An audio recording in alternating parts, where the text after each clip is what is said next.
Vous avez appris comme nous hein, qu'il n'y aura pas de festival cette année-ci. Et déjà, on voulait d'abord vous remercier tous les deux parce qu'il y a la SBL Château d'Oupey qui nous aide chaque année. Alors peut-être déjà, Xavier, vous expliquer la SBL Château d'Oupey. Tout d'abord, bonjour à tous les deux, à tous les trois.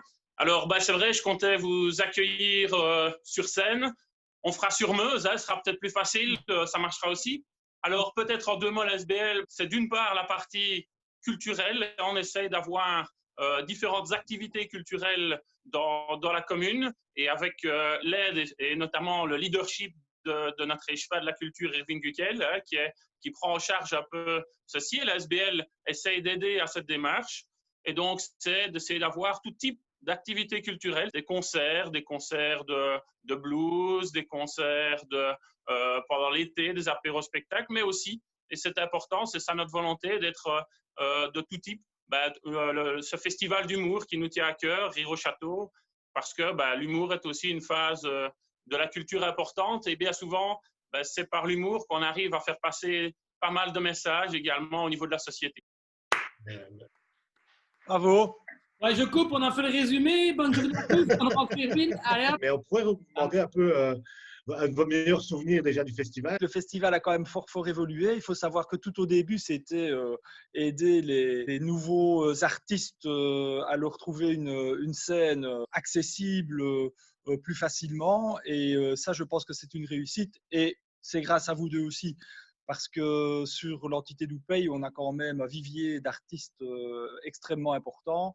Et vous êtes un relais indispensable pour organiser ce festival. Le Visorex, c'était quand même un beau moment.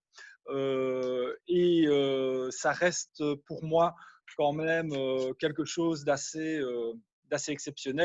Tous les artistes qui étaient présents, comme on le dit, ont de la planche et ça a été chaque fois des spectacles très mordants aussi, certaines fois, sans oublier vos passages sur scène, hein, les régionaux de l'étape, comme je le dis souvent, qui font toujours plaisir, mais vous êtes sur scène, vous êtes au bar, enfin voilà, multifonction comme Black & Decker, quoi. C'est ça. Et toi, Xavier? Côté, je vais dire, artiste chevronné, je pense comme Erwin Vizorek qui était un grand moment.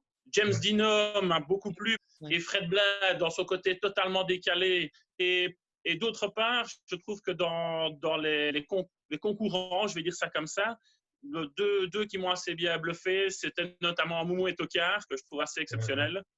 Et alors, plus ancien, mais Marc Wittevrouw, ici le local de l'étape à Hermal. C'est vrai que c'était important parce que le volet culturel sur Oupey est varié. Et celui-ci a le mérite de se réinventer chaque année. Donc, on a vraiment tout fait pour maintenir un contact avec les artistes et surtout avec le public, parce que sans le public, on peut être exceptionnel, mais on peut être exceptionnel tout seul. Voilà. Ça vaut ce que ça vaut. Et peut-être pour rajouter, j'avais préparé un tout petit peu, pour paraphraser Erwin, je me disais que notre volonté, c'est d'une part le divertissement culturel à pouvoir proposer à la population, mais d'autre part aussi soutenir le travail des artistes. Et là, si je me permets une toute petite analogie historique, je dirais que les Romains l'avaient déjà compris, du pain et des jeux. Et je pense que tous les deux, vous êtes un peu restés à l'heure des Romains, quelque part. C'est bien votre domicile, si je ne me trompe. Et pour faire quelques maths, je dirais un pain sans rire. Un pain sans rire. Et dernière chose, allez, je la termine comme ça je l'assume. On a voulu au niveau de l'SBL mettre du pain sur les planches. Ça, c'est cool, merci. Il cherche à faire une première partie l'année prochaine. Hein, oui. Voilà, on vous remercie. Ouais. Merci à vous. Et on se réjouit de vous retrouver en tout cas. Ça marche. Merci les amis. Ciao. Allez, bye bye. Ciao. Bientôt. Ciao. Merci. Frédéric. Alors, en direct pour le festival Rire au Château Oupey, on est avec Masque Wittevrouw, le masque du sourire légendaire de la commune d'Oupey. Bonjour Marc, d'abord comment tu vas? Je vais très bien, je suis euphorique. Ça se voit entièrement. Et donc toi, tu as participé plusieurs fois à notre festival Rire au Château. 2 fois, je crois, oui, et j'ai gagné la 2e fois. Et je regarde un excellent souvenir. D'abord parce que j'ai gagné, donc je suis parti au sport d'hiver. Ah, alors, Avec un certain escapement, ce qui est pire, je ne sais pas, enfin bref. Et ce qui m'a permis de jouer dans une grande scène à Risoul, devant le frère de Jean-Marie Bigard, et de voir que mon humour plaisait aux Français, et et du que coup, mon sourire faisait ravage là aussi. j'étais là, j'étais étonné, hein, parce que tu es quand même drôle malgré ce masque hein, que tu portes, et tu vas gagner Risoul en plus. Donc on est Ah parti oui, oui, deux oui. fois au ski, quoi. Ah oui, j'ai gagné Risoul, oui, tiens, j'avais oublié. T'avais oublié, voilà, voilà. Ben si, c'est vrai. Et toi, pendant le confinement, t'as fait des super vidéos. On t'en parlait. Nous sommes au 62e jour, et j'ai fait une vidéo par jour depuis 62, donc. Et ça se passe très très bien, je continue, on est à 2,5 millions de vues, je crois. Plus Et ou là. moins. Et apparemment, les gens aiment bien, parce que je les fais soit rire, soit pleurer, parce que j'adore jouer avec les émotions. Ça se voit. Et en même temps, Marc, pour ceux d'Oupey, ils savent pas, mais il habite à Hermal, donc Oupey, hein, commune de culture, on le sait.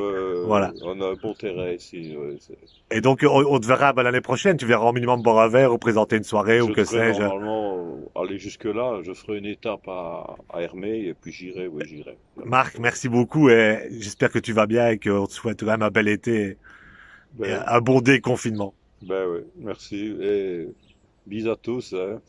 Je vous aime.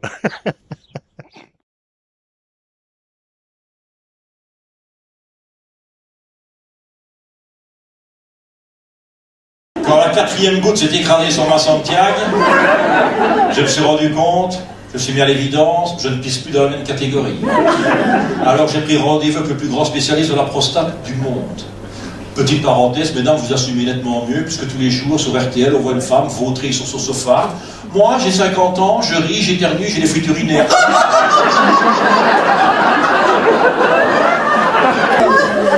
Quand je suis arrivé, c'était pas la même ambiance.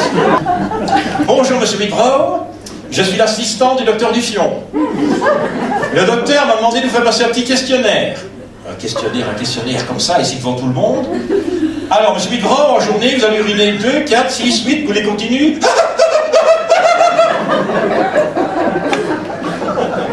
Je ne sais pas, madame, je n'ai pas compté. Mettez 8 fois. Bien. Êtes-vous satisfait de votre jet? Pardon? Pardon, madame? C'est personnel, jet. Je ne peux quand même pas le dire, je ne sais plus écrire mon nom dans la neige.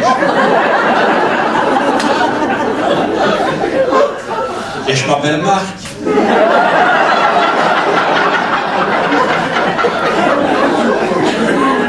Voilà, le docteur vous attend. Bonjour, docteur Duffion. Bonjour, monsieur Hugrove. En quoi puis-je vous être utile? Vous devez une granger nos têtes. Certainement, monsieur Hugrove, je vous blague, n'est-ce pas? Veuillez ôter votre pantalon et votre slip. Vous pouvez garder vos chaussettes si vous avez froid aux pieds. Non. Non, si je me mets les fesses à l'air, docteur, je ne garde pas mes chaussettes. J'aurais l'impression de rentrer dans un club échangiste. Monsieur Hugrove, chassez de bonnes idées, allez vous changer et venez vous installer sur la table et mettre vos pieds dans les étriers. Allez, monsieur Hugrove, venez, venez.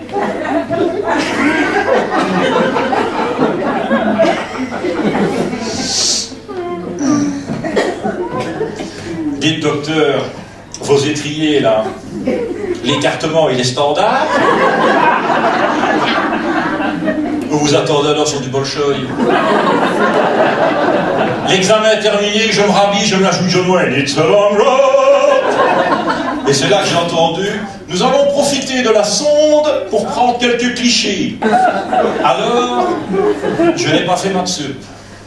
Je n'ai pas fait ingénieur civil. Mais au premier coup d'œil, j'ai vu que ça ne rentrerait pas. Ça ne rentrera jamais, docteur, je me connais, je me connais. Ça ne rentrera pas! Ah! Tout juste!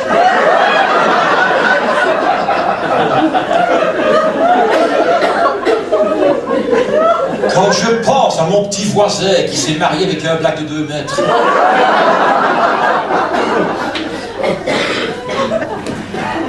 Monsieur Hugrove, vous allez être ravi. Vous avez une magnifique prostate. Vous pouvez me tutoyer, docteur, maintenant. avec nous là, qui est notre président. Ah, c'est ça, Sam, hein, président de festival, président d'honneur. Parce que Fred, il a un beau festival aussi. Et tu peux nous en parler éventuellement, comme ça on pourra. Oui, donc voilà, c'est une activité, on va dire, secondaire. Je suis directeur de la restauration à la Thalasso à Carnac, au groupe Talure. Et puis, je suis en charge également des animations au sein de la Thalasso. Et entre autres, dans mes semaines à thème, il y a des semaines d'humour. Ça fait 5 ans maintenant où il y a 2 festivals par an d'humour. Nous, on s'est liés d'amitié là-bas et puis on s'est dit, tiens, Voilà. on t'a invité à notre festival. Et donc, c'était la 3e fois que tu allais venir, je crois. Hein. C'est ça, Allez, c'est oui, ça. Non, troisième voilà. année. Et donc, c'est vrai que c'est avec grand regret que cette année, malheureusement, les circonstances font que je ne puisse pas venir. Quoi. Ouais. Que Fred avait repris pas mal de nos artistes à son festival. Donc voilà, c'est ça. Voilà. Il y a eu Christophe Guissard, Les Indésirables, ça, c'était pas via notre festival. Ça, c'est magique. Sophia Sico.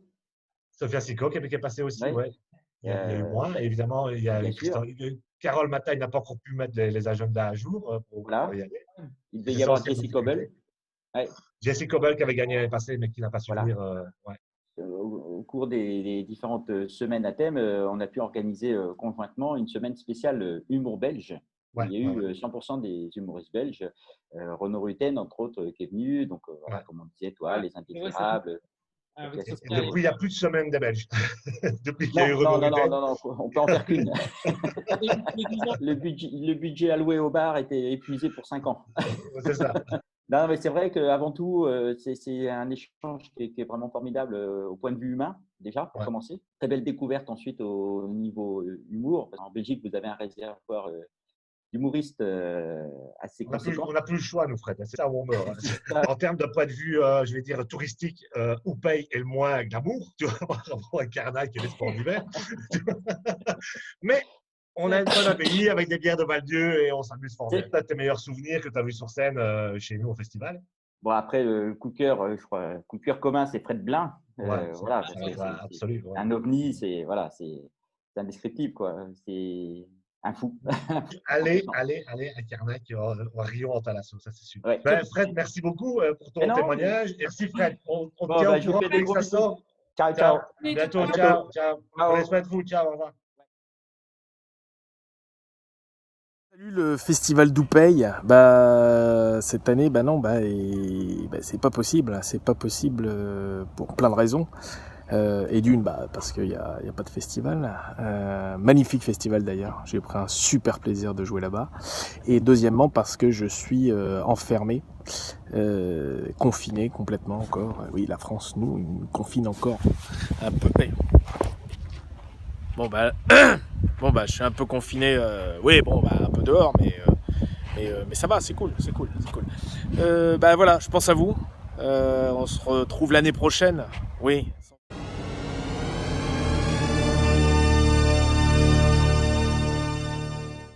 Alors le festival d'Oupey, Rire au château d'Oupey, entre ce festival et Moumou et Tocard, je dirais que c'était une grande histoire d'amour, une histoire d'amour formidable. Nous y avions participé en 2018, Chippers nous avait invités, de peur de ne pas remplir sa salle. Alors, il y a d'excellents comédiens pendant le concours, il y avait Carole Matagne, Marie-Glantine Petit. Toujours est-il que la salle a fini par se remplir avec notre arrivée et que finalement, c'était dans un état, c'est bien ça, nous avons gagné le concours.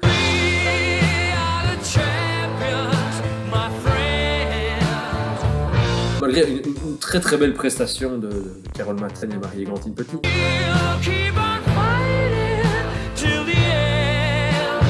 Et nous avons gagné le concours, ce qui nous a permis de participer à un autre concours à Risoul, celui-là.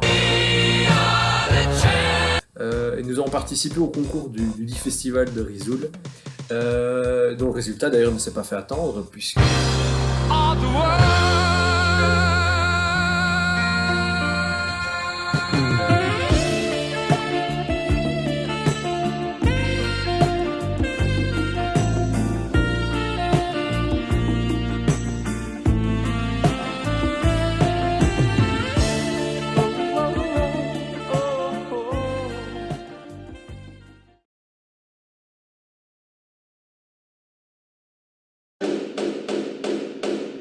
Le procès est ouvert pour Moumou et Tocard. Oui, eh bien, comme il ne fait aucun doute que notre client est innocent, et l'autre aussi, on vous a préparé une plaidoirie pleine de bonne foi.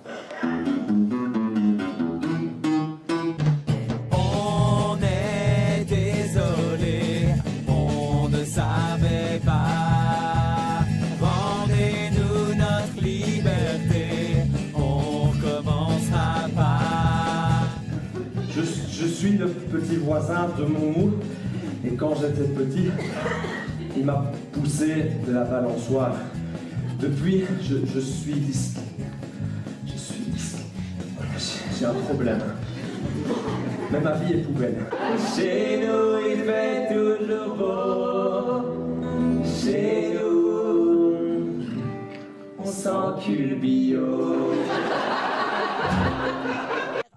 On est désolé, on ne savait pas. Rendez-nous notre liberté, on commencera pas.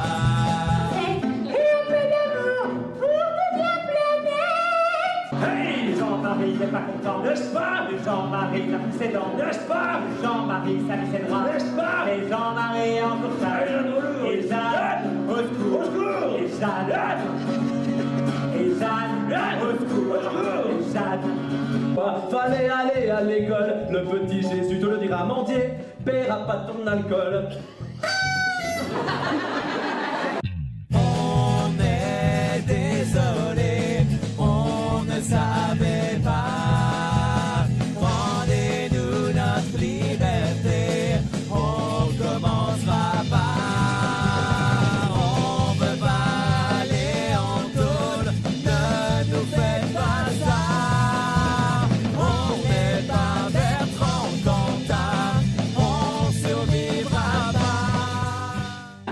Bonjour, c'est Johnny. C'était. Bonjour, c'était Johnny. C'est sûr, il y a un truc. Ah la Waba, mais quelle phrase magnifique. Ah la Waba, quel chant fantastique. C'est beau signifie que tu finiras ta vie sans aucun souci. Philosophie à vous.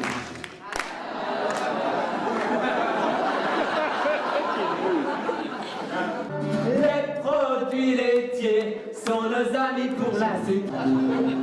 You're beautiful. You're beautiful. You're beautiful. It's true. On est désolé, on ne savait pas. Rendez-nous nos libertés, on commencera pas. On veut pas aller en tôle, on veut pas aller en tôle, non. M, Moumou et Tocard.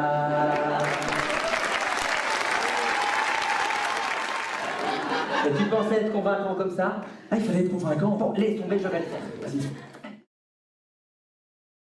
Donc, question numéro 1, tu es venu à Oupey il y a 3 ans. Deux. Ouais. Trois. 3 ans. Je crois que c'était peut-être ta dernière petite salle. Non, mais c'était sans doute une des dernières que je continue à les faire que pour les gens que j'apprécie et pour les gens qui m'ont aidé avant que je ne sois connu et qui maintenant disent: ah mais tiens, tu n'es jamais venu chez nous. Bah non, tu m'as jamais proposé. C'était pas le cas de votre part, Monsieur Schippers et Monsieur Titz, qui m'avaient suivi depuis longtemps. Et donc, je trouvais ça génial de venir en guest star de votre festival. Mais c'est vraiment, oui, c'est le côté humain des choses, quoi. C'est à taille humaine. Et on voit bien que dans le public, c'est des gens qui peut-être feraient pas 30 bornes pour aller voir un comique à Liège ou 100 pour aller à Bruxelles. Et justement, c'est la vocation de notre travail. Moi, j'aime même comparer aux gens du cirque, c'est-à-dire qu'on prend le chapiteau et on va partout et on plante le chapiteau et on joue. Et c'était l'impression que j'avais chez vous. Et puis, il y a même des gens qui étaient venus de Liège parce qu'ils avaient envie de me voir dans un plus petit lieu. Et je trouvais ça super. Et donc, super soirée. Il y avait aussi le concours de jeunes talents avant Je trouve que c'est très important parce que quand on fait ce genre de festival, c'est bien aussi de. Moi, j'ai été dans le concours de jeunes talents de nombreux festivals et on s'y est croisés. Et c'est là aussi que tu passes le témoin, que tu rencontres des artistes plus connus, qui te donnent des conseils, que tu te plantes parfois, parfois que c'est toi le plus drôle d'ailleurs, ça nous est arrivé occasionnellement. Et donc pour tout ça, c'est des festivals qui sont hyper nécessaires pour la création arrivante. Aujourd'hui, je peux potentiellement m'en passer, mais quand j'ai commencé, c'était impossible. Et si toute cette mouvance de festivals n'existait pas, je pense qu'il y a plein d'humoristes qui n'auraient jamais pu faire ce métier, apprendre ce métier. Donc hyper nécessaire. Et donc, je reviendrai avec grand plaisir. Moi, je me rappelle que quand je t'ai rencontré, c'était à Rochefort et tu faisais un sketch sur l'art japonais. Exactement, sur les auteurs japonais suicidés. Ouais, que tu ne fais plus, je crois. Que je ne fais plus. Ça m'avait marqué, par contre. Ça m'avait vraiment marqué. Bien. Ben, c'est là que tu m'as dit, viens faire ma première partie à Visé. C'est là que j'ai vu, moi, Alex, en première partie de David à Visé à la salle des Tréteaux. Et ma mère est tombée amoureuse de toi. Et puis tu es né quelques mois après, je pense. Merci pour le strabisme. En fait, si tu ne savais pas, ce sont des jumeaux, donc il y en a un deuxième, Alex. Si, je sais. Je le sais. Tu as fait combien de festivals? C'est le 6e normalement cette année-ci. 6e ici, ouais. Ah putain, c'est cool, hein, les gars. Par contre, enfin, les amis, bah écoutez, je nous souhaite le meilleur. Hein. Qu'est-ce que tu veux? Carrément, ouais. Et alors, peut-être une dernière question. Ton nouveau spectacle peut avoir un peu une primeur. Il parle toujours de l'art ou quoi ou Non, c'est pas une primeur parce que non, je le dis. J'avais réussi quand même à faire J'avais réussi à choisir un thème compliqué pour faire un spectacle d'humour. C'était l'art et ça avait fini par marcher. Peut-être que les gens y venaient aussi pour l'art, pour autant que pour moi. Et donc je me suis dit que les thématiques c'était une bonne idée et je t'apprends rien David, tu fais ça aussi, et Samuel, la gémilité c'en est une. Je crois que les gens sont aussi demandeurs d'une potentielle thématique parce que beaucoup d'humoristes, il y a leur photo, il y a marqué en gros je vais vous faire rire et c'est vrai, mais j'aimais bien l'idée de prendre un petit défi. Donc la thématique ce sera la mort. Je trouvais que c'était rigolo de faire un spectacle comique sur la mort dans tous ses différents aspects, en philosophie, en art, la petite mort qui est le sexe. Donc, il y aura des parties sur différentes choses. Et l'idée est que, même si on y est confronté, soi-même ou par les autres, on puisse vraiment se marrer et que c'est pas introspectif, quoi. C'est un spectacle d'humour. Pour être mort de rire. Pour être mort de rire. J'ai pas mis sur l'affiche parce que c'est pas possible, mais... Ça te fait un petit côté d'Artagnan, comme ça, avec tes longs cheveux et ta petite barbe. Oui, ça c'est. Un petit côté d'Artagnan, je trouve. Ben, c'est cool, Alex, merci beaucoup. On te souhaite le meilleur, évidemment, parce que tu es le meilleur représentant belge avec l'équipe nationale à l'étranger. Et donc, on fait une demande aux autorités de vous donner un maximum de subventions. C'est avoir le maximum de subventions. Retirer vraiment tout ce que vous aviez mis sur les autres festivals, on met tout sur au pays. Tout au Gros Château, voilà.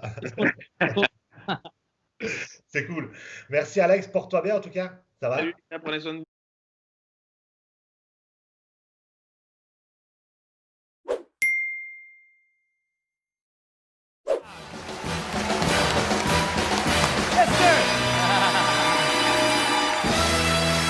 Bonsoir Montreux. Je suis belge. Voilà, les premiers rires. Non mais c'est la règle parce que je joue beaucoup mon spectacle en France et je commence tous mes spectacles en disant je suis belge parce que j'ai l'impression qu'ils nous pardonnent pas mal de choses parce qu'ils sont persuadés qu'on n'a pas toutes les frites dans le même sachet. Bon, alors moi je leur dis, amis français, posez-vous la question, c'est peut-être vous qui avez trop de mie dans la baguette. Rassurez-vous, je vais pas faire 5 minutes sur la baguette. Hein. Ça, c'est déjà fait. Oui, d'ailleurs, on va se mettre d'accord. Quand moi, je dis « posez-vous la question », vraiment, vous, ce soir, faites ce que vous voulez. Vous allez voir, moi, pendant le sketch, moi, j'aime bien comme ça poser des grandes questions, mais parfois, je me fiche de la réponse. C'est ma part de féminité.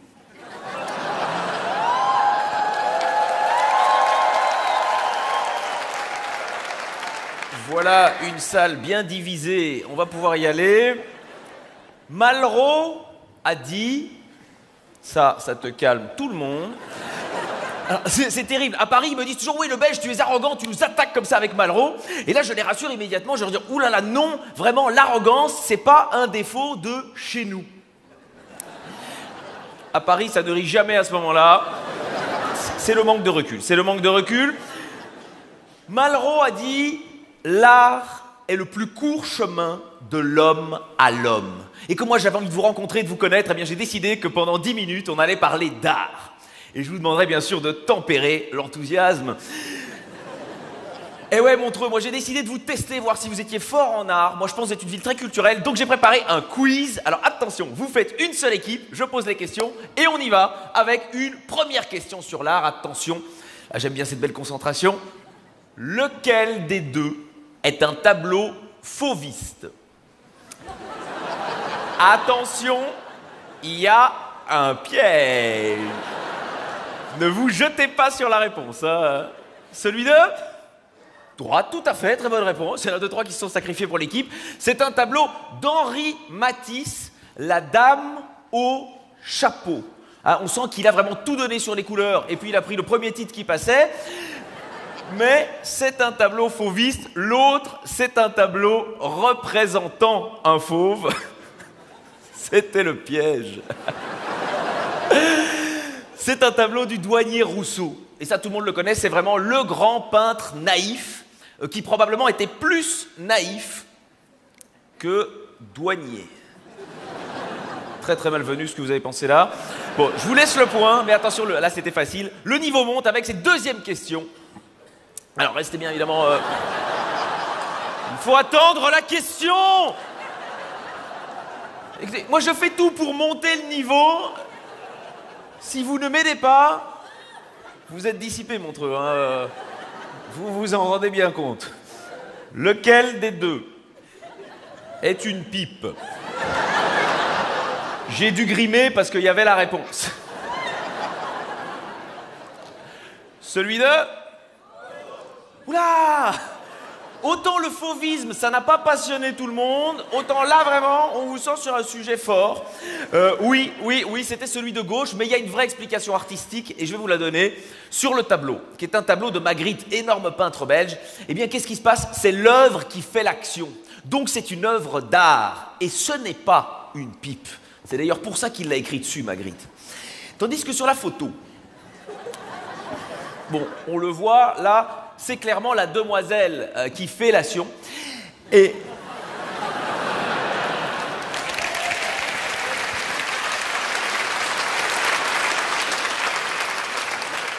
Les amateurs de jeux de mots se régalent. Et donc ici, voilà, c'est une pipe, et ce n'est pas une œuvre d'art. Dans la grande majorité des cas, non, mais ça, alors ça non. C'est quelque chose que vous allez régler chez vous, par équipe de 2, ou de 3, je ne veux pas le savoir, vraiment. On se reconcentre, vous avez 2 points, et on va encore monter de niveau avec la 3e question. Ça rigole beaucoup moins. Lequel des deux est un monochrome? Il y a un piège. Celui de... Eh bien, très bien, monochrome bleu d'Yves Klein. Alors le piège, c'est quoi? L'autre, c'est un achrome, A privatif, chrome couleur, pas de couleur. C'est un tableau de Piero Manzoni, qui est un grand maître de l'art pauvre. Voilà, ce type est à la peinture, ce que Dominique Strauss-Kahn est au conte de fées. C'était bien parti.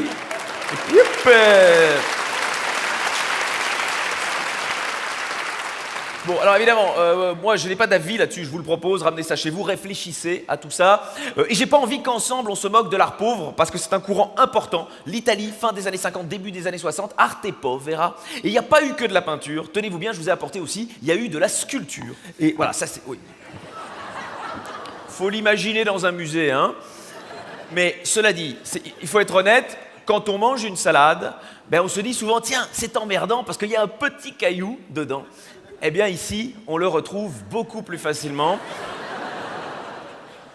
Et je sens que ça vous passionne l'art pauvre, donc je vais vous expliquer qu'il y a eu de la peinture, il y a eu de la sculpture, tenez-vous bien, il y a même eu de la musique. Et je trouve que c'est important de le... Voilà, mais ne riez pas parce qu'il l'a déposé. Ça s'appelle 4 minutes 33, c'est de John Cage. Ne le jouez pas n'importe comment, ça se joue en 3-4 bémol, sinon ça ne sonne pas du tout pareil. Et alors, il y en a qui le découvrent peut-être, je crois que le mieux, c'est qu'on s'écoute un extrait ensemble.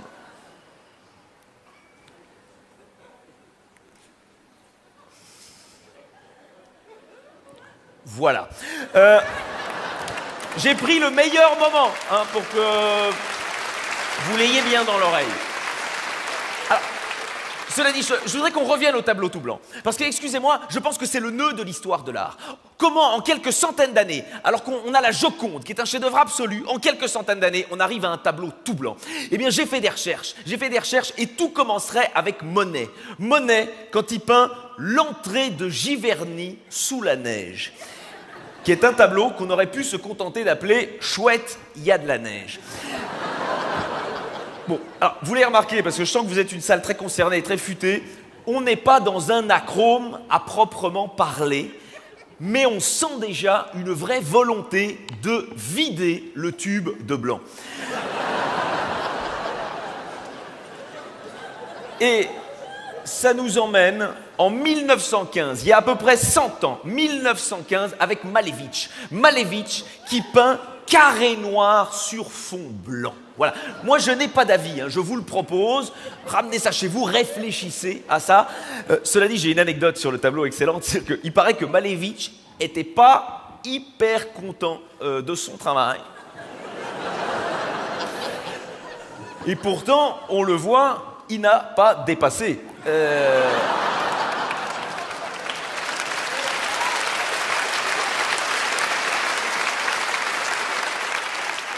Alors, qu'est-ce qu'il a fait? Il s'est retiré pendant 3 ans. De 1915 à 1918, il n'y avait rien de mieux à foutre que de bien réfléchir. Il est revenu, 1918, Eureka, arrêtez tout, j'ai trouvé. Je vais faire quelque chose de plus sobre. Carré blanc sur fond blanc. Voilà. Moi, je n'ai pas d'avis hein, là-dessus. Vraiment, je vous le propose. Vous ramenez ça chez vous, vous réfléchissez. Et donc, quelques dizaines d'années plus tard, Manzoni, le gars du tableau tout blanc, il le voit, ce tableau, il se dit, c'est con, il a oublié de peindre le carré, je vais me sacrifier, et je te fais le tableau tout blanc, l'acrome parfait. Voilà, et là, on est en droit de se dire qu'on est arrivé au bout du bout. C'était très mal connaître Lucio Fontana, qui s'est quand même posé la question. Il s'est dit, comment est-ce que je peux aller plus loin que nulle part? Il s'est dit, qu'est-ce qui est mieux qu'un tableau blanc?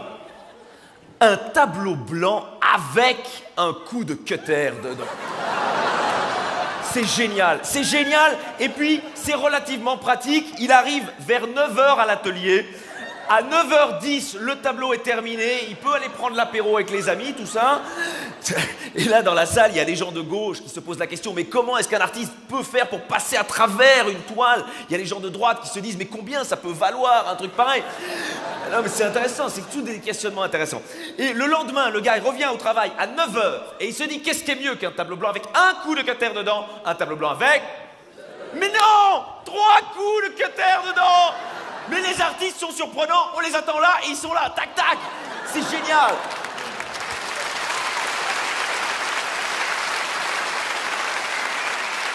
Et le lendemain, 9h, il vient, il se dit qu'est-ce qui est mieux que 3 coups de cutter dedans, 6 coups de cutter dedans, dans tous les sens. Je ne sais pas s'il sortait d'une soirée bunga bunga. Et là, si vous voulez, Manzoni et Fontana, c'est les deux pointures de l'art pauvre. Et donc Manzoni, un jour, il se dit, bah tiens, je vais aller voir ce que fait mon pote. Il se dit, je vais y aller à 9h, pour être sûr de ne pas le louper. Normal. Et il arrive à 9h, et il voit ça. Il se dit, merde, il est fort. Il se dit, mais si chaque fois que je fais un truc, l'autre il met des coups de cutter dedans, j'arrête la peinture. Mais j'ai encore pas mal de bonnes idées. Nous sommes en 1961, Manzoni a 28 ans et il se lance dans l'art plastique et il crée ceci. faut pas avoir fait beaucoup d'italien, hein. Et à l'intérieur, c'est tout à fait ce que vous venez d'imaginer.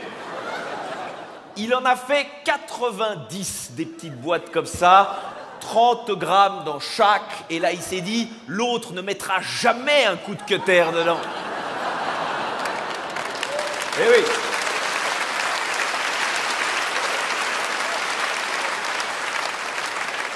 Et donc, bon, à la dernière vente, parce que ça se vend entre collectionneurs d'art, il y en a une de ces boîtes qui est partie, c'était il y a 2-3 ans, à 120 000 €. 30 grammes, 120 000 €. Le caviar à côté, c'est de la vache qui rit. Alors, moi je n'ai pas d'avis là-dessus, hein. Moi je dis juste, pensons-y. Et je dirais même, pensons-y en tirant la chasse. Bon, là, il faut aussi dire que de temps en temps, je rencontre un spécialiste de l'art moderne et il vient me voir et il dit « Oui, votre spectacle, c'est amusant, mais on sent que vous ne connaissez pas grand-chose à l'art moderne. » Je dis « Ah bon ?» Il dit « L'art moderne, ce qui compte, c'est pas tant l'œuvre, c'est d'avoir eu l'idée. » Et ça, c'est vrai, il fallait quand même solidement l'avoir eu, cette idée-là. Parce que, je dirais que, techniquement, c'est pas exagérément compliqué. On peut tous y arriver. Voilà. Déféquer dans une boîte de conserve, à moins, vraiment, une grosse overdose d'Imodium, je pense on va tous y arriver. Et ça pose une vraie question, cette œuvre-là, la question de est-ce qu'on peut tous être artistes ? Ou alors,